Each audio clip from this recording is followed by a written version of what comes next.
हाय दोस्तों, आप लोग को जैसे पता है कि मलेशिया का वर्क वीज़ा ओपन हो चुके हैं। तो आप लोगों को बता दूं कि मलेशिया का वर्क वीज़ा जो है अभी समाप्त सीमा नहीं बताया है, लेकिन आप लोगों को जल्दी ही ये करना होगा, क्योंकि देखिए कब तक फिर स्लो हो जाए इसका कोई भी गारंटी नहीं है। लेकिन एक जो कंट्रीज़ हैं मलेशिया आने के लिए, जो बांग्लादेश का जो वर्करों का कभी भी समय ख़त्म नहीं होगा। ये मलेशिया सरकार का एक न्यूज़ में आए हैं कि मलेशिया जो बांग्लादेश से जो भी वर्कर आना चाहते हैं वो लोगों के लिए 12 महीना जो है ओपन रहेंगे।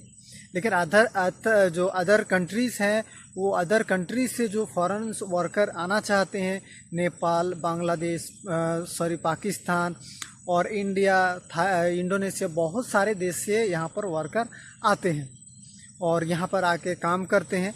लेकिन आप लोगों को बता दूं कि इसी के बीच जो है बड़ी खबर आए हैं कि जो मलेशिया का वर्क वीज़ा है वो जो बांग्लादेशी वर्करों के लिए जो है समय समाप्त कभी नहीं होगा। वो लोग जो है आराम से लगा सकते हैं और कभी भी लगा सकते हैं, किसी भी सेक्टर में आ सकते हैं।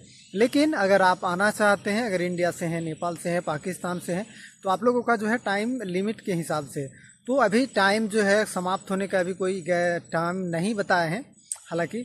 लेकिन देखिए, अगर टाइम फिर अगर इसी के बीच अगर देखिए, मलेशिया का एक वर्क वीज़ा एक लिमिट समय के लिए होते हैं, कभी कभी ओपन होते हैं और फिर कभी बंद हो जाते हैं, तो वर्कर जो है लगाने के लिए बहुत ही ज़्यादा परेशान हो जाते हैं।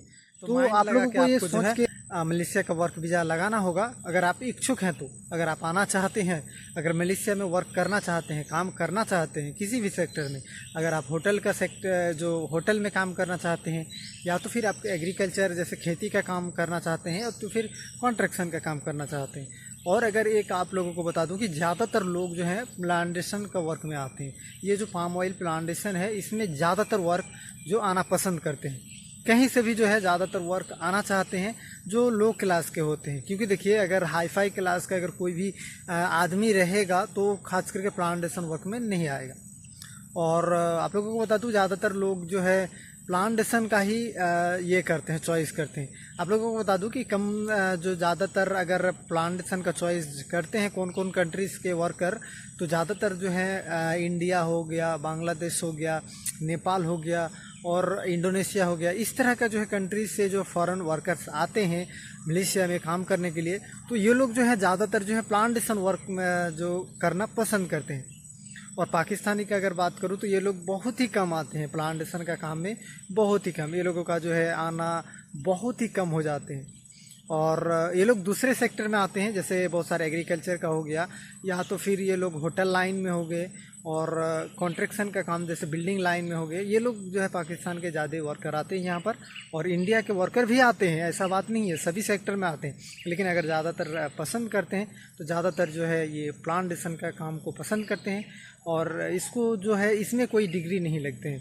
देखिए, प्लांटेशन का अगर कोई भी अगर मलेशिया का वर्क वीज़ा लगाते हैं, तो इसमें आप लोगों को बता दूं कि इसमें जो है आने के लिए किसी को भी और कभी भी आपको कोई भी डॉक्यूमेंट्स या डॉक्यूमेंट्स नहीं, आपका कोई भी डिग्री, आपका जो पढ़े लिखे हैं या कितना आप एजुकेशन है, ये आपको कभी भी नहीं दिखाना पड़ेगा।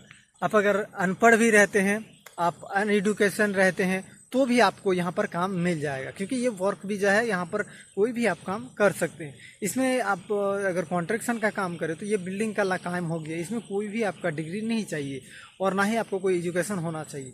अगर आप लोगों को बता दूं कि क्यों इसमें काम में ज़्यादा आते हैं लोग, कि प्लांटेशन का काम में, इसमें देखिए आपको कोई भी एजुकेशन की ज़रूरत नहीं है।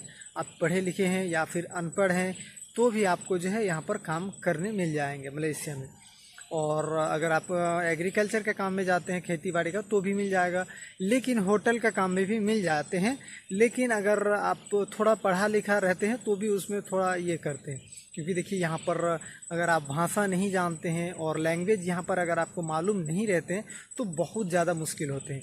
और नए नए अगर आप होटल में काम में आते हैं, लेकिन ये प्लांटेशन का काम अगर आप भाषा जानते हैं या लैंग्वेज नहीं जानते हैं तो भी आपका काम चल जाएगा, क्योंकि ये जंगल का काम है। आपको फल कटिंग करने भेज दिया, आप जो है कोई अगर इंडियन है तो इंडियन ग्रुप के साथ ही भेजते हैं, और अगर कोई नेपाली है तो वो मिक्स करके भेजते हैं, क्योंकि नेपाल और इंडिया का आदमी जो है भाषा समझ जाते हैं। अगर कोई बांग्लादेश से है तो वो लोग को अलग ग्रुप बनाते हैं वो लोगों का, और अलग अलग काम करके देते हैं, ग्रुप अलग बांटते हैं। और अगर इंडोनेशिया का वर्कर है तो वो लोगों का अलग ग्रुप रहते हैं। लेकिन आप धीरे धीरे यहाँ पर जैसे रहिएगा और काम करने के साथ साथ आपको फिर सीखने भी मिल जाएंगे कि भाषा किस तरह यहाँ पर सीखा जाता है।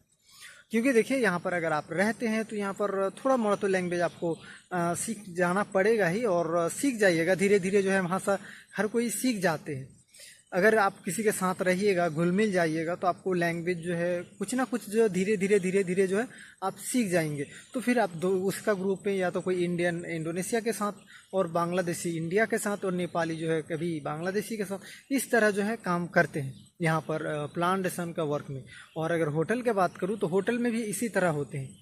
और यहाँ का भाषा जो है बहुत ही ज़्यादा मुश्किल है, और लेकिन ये अलग ही तरीके का जो भाषा बोलते हैं। लेकिन आप धीरे धीरे अगर आप यहाँ रहते हैं, 6 मंथ रहते हैं, 3 मंथ रहते हैं, तो इसका भाषा जो है पूरा जो है आपको समझ में आ जाएगा।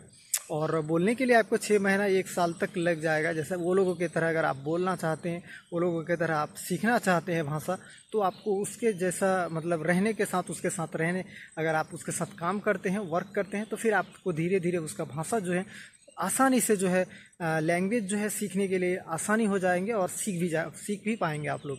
इससे क्या होता है कि लोगों को काम करना बहुत ही आसान हो जाते हैं। कोई भी सामान हो, आप अगर दुकान जाते हैं यहाँ पर मलेशिया में आकर कोई भी सामान खरीदना चाहते हैं, नया अगर आप आते हैं तो बहुत ही ज़्यादा दिक्कत करना पड़ेगा, क्योंकि आपको कुछ सामान का जो है बारे में पता ही नहीं रहता कि इसका नाम क्या है। लेकिन आप धीरे धीरे जैसे आएंगे, आपको फिर थोड़ा ये हो जाएगा, आइडिया हो जाएगा कि इसको क्या बोलते हैं, इसको क्या बोलते हैं। धीरे धीरे जब आप सीख जाएंगे तो फिर धीरे धीरे आपका फिर यहाँ पर रहना बहुत ही आसान हो जाएगा, और बहुत ही आपको जो है रहने में ठीक लगेंगे। तो आप लोगों को बता दूं कि ये थोड़े से कुछ इम्पोर्टेंट बातें थी जो आप लोगों के साथ मैं शेयर किया, और आशा करता हूँ आप लोगों को बहुत ही अच्छा समझ में आ चुका होगा। तो देखिए यहाँ पर एक मलेशिया का जो है एक रूल्स है, और रूल्स के मुताबिक हर किसी को चलना पड़ता है कि ग्रुप में बांट देते हैं, और ख़ास करके प्लांटेशन का काम में।